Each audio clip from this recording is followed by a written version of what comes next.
प्यारे बच्चों, आज हम करेंगे क्लास 10th भूगोल चैप्टर नंबर फर्स्ट संसाधन एवं विकास।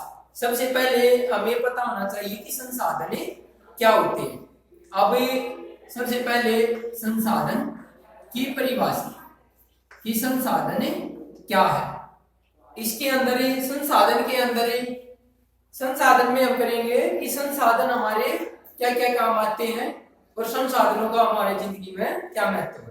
तो सबसे पहले संसाधन की जो परिभाषा है, वे सभी वस्तुएं जो हमारी आवश्यकताओं की पूर्ति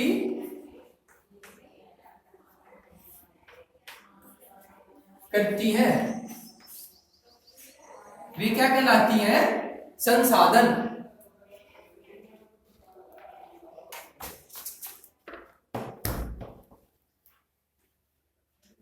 इसके बाद अब जो संसाधन होते हैं वे सभी जो वस्तुएं हैं संसाधन कहलाती हैं, परंतु जो संसाधन है उन्हीं वस्तुओं को कहेंगे जो हमारी आवश्यकताओं की पूर्ति करे। सभी वस्तुएं कौन सी होंगी? जो हमारी आवश्यकताओं की पूर्ति करेंगी।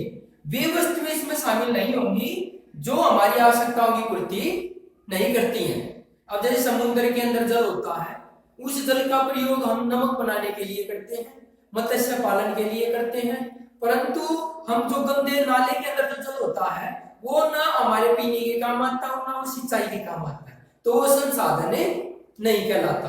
तो इसलिए संसाधन वे सभी वस्तुएं होंगी जो हमारी आवश्यकताओं की पूर्ति करती है। अब संसाधन के प्रकार कि कौन कौन से संसाधन के प्रकार हैं जो हमारी आवश्यकताओं की पूर्ति करती है।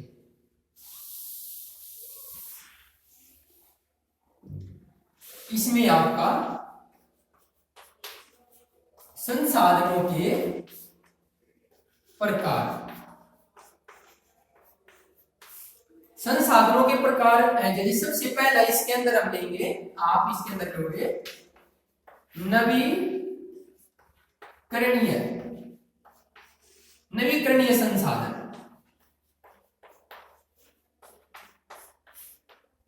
नवीकरणीय जो संसाधन होते हैं वे संसाधन होते हैं जिनका एक बार प्रयोग करने के बाद हम दोबारा प्रयोग कर सके। नवीन नया, जिसको हम नया रूप प्रदान कर सके, वो नवीकरणीय संसाधन कहलाता है। तो इसकी हम डेफिनेशन लिखेंगे। इसकी डेफिनेशन क्या होगी? वे संसाधन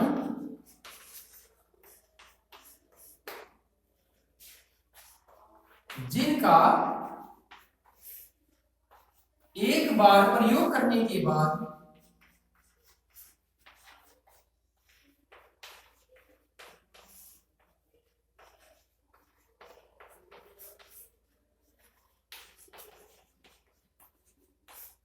दोबारा प्रयोग किया जा सके,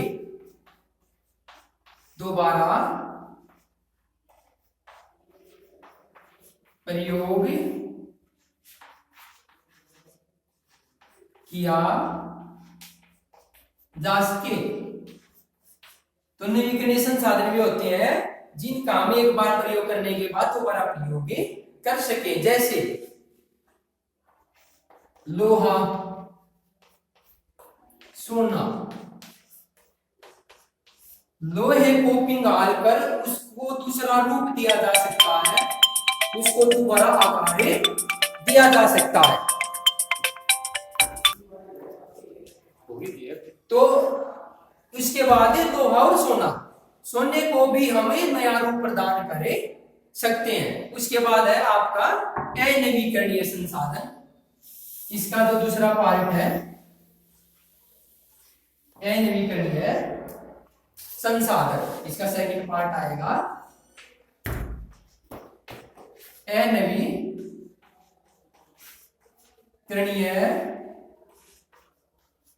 संसाधन। इसके अंदर वे सभी संसाधन आते हैं जिनका हम एक बार प्रयोग करने के बाद दोबारा प्रयोग न कर सके। तो अनविकरणीय संसाधन जैसे कि कोयला, एक बार अगर हम कोयले को जला देते हैं तो दोबारा उसका प्रयोग नहीं कर सकते। पेट्रोल, गाड़ी के अंदर जो पेट्रोल होता है अगर हम एक बार उसका प्रयोग कर लेते हैं तो वो वाष्प बनकर उड़ जाता है। तो अनविकरणीय में जो संसाधन आते हैं, इसकी जो डेफिनेशन होगी पहले वो सुनिए। वे संसाधन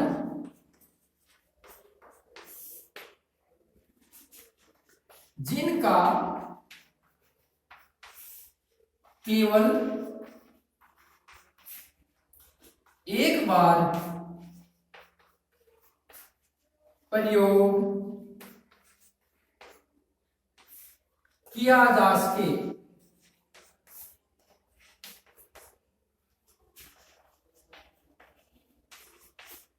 इन्हें कहेंगे अनविकरणीय संसाधन। जिनका केवल एक बार प्रयोग कर सकते हैं, दोबारा इसका प्रयोग नहीं करे सकते। जैसे उदाहरण के लिए आप लिखोगे कोयला, पेट्रोल, इनका हमें एक बार प्रयोग कर सकते हैं, दोबारा प्रयोग नहीं करे सकते। तो ये कहलाते अनविकरणीय संसाधन। उसके बाद है आपका इसका थर्ड पार्ट, इसका थर्ड जो प्रकार है वो है आपका जैविक और अजैविक। जो जैविक जो संसाधन होते हैं वे हमें जीवित वस्तुओं से प्राप्त होते हैं। जैसे पेड़ है वो जैविक संसाधन, मछली है वो जैविक संसाधन, वनस्पतियां हैं वे जैविक संसाधन।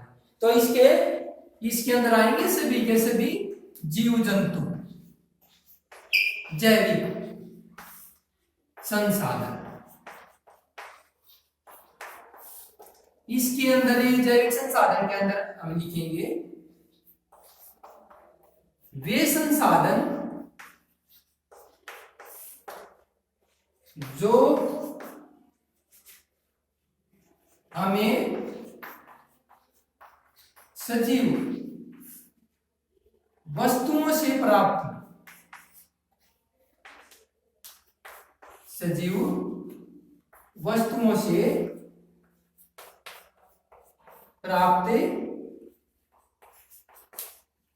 प्राप्त हो। अब जो जैविक संसाधन है वे हमें सजीव वस्तुओं से प्राप्त होंगे, जो वस्तु जीवित है। जैसे कि इसके अंदर उदाहरण के लिए लिखेंगे पेड़, वनस्पति,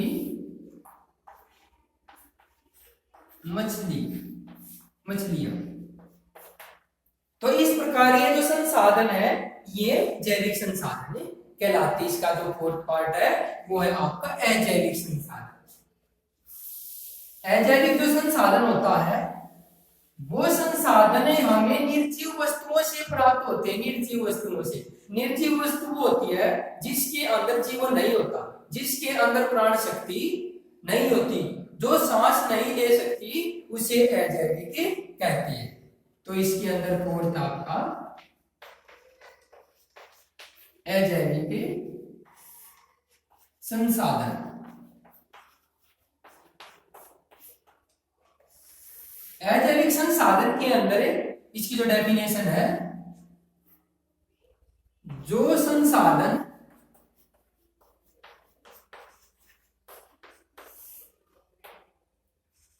हमें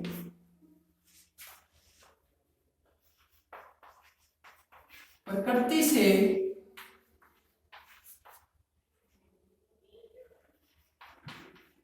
प्राप्त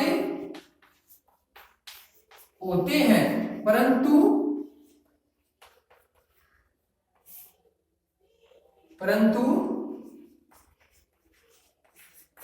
इनके अंदर जीवन नहीं होता।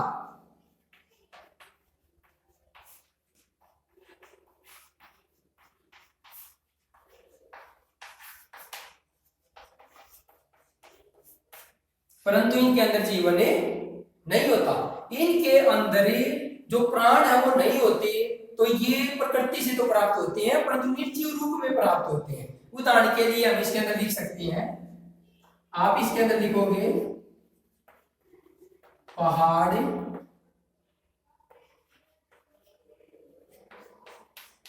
चट्टाने इत्यादि।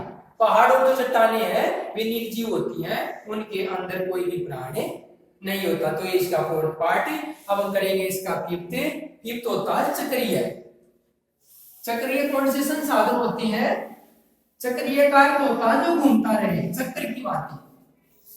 चक्रीय में जैसे हमें एक वस्तु का बार बार प्रयोग कर सके और दोबारा से फिर उसका प्रयोग किया जा सके। जैसे जल से बिजली बनाई जाती है, बिजली बनाने के बाद उसी जल का प्रयोग सिंचाई के लिए किया जाता है। तो जल एक चक्रीय संसाधन। सौर ऊर्जा एक चक्रीय संसाधन है जो कभी भी समाप्त नहीं होती, लगातार रोजाना की रोजाना प्राप्ति होती है। तो यहाँ है आपका जो फिफ्थ पार्ट,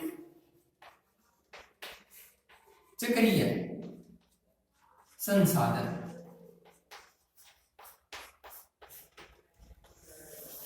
इसके अंदर चक्रीय संसाधन के अंदर आपका आता है वे संसाधन जिनका प्रयोग बार बार किया जा सके।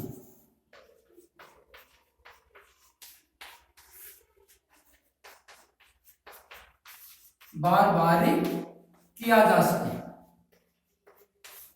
उसे कहेंगे चक्रीय संसाधन। इसके अंदर हम एग्जाम्पल के तौर पर ले सकते हैं, जैसे जल ऊर्जा और सेकंड है सौर ऊर्जा। इनका प्रयोग हमें बार बार कर सकते हैं। इसके बाद आपका जो सिक्स्थ पार्ट है वो है अचक्रीय संसाधन। अचक्रीय संसाधन भी होते हैं जिनका हमें एक बार प्रयोग करने के बाद दोबारा प्रयोग न कर सके, जिनका केवल एक बार प्रयोग होगा। इसके अंदर अनविक्रमीय संसाधन और अचक्रीय संसाधन लगभग दोनों सेम है। इनकी जो डेफिनेशन भी है वो भी लगभग समान है। तो अब हम करेंगे अचक्रीय संसाधन। इसके अंदर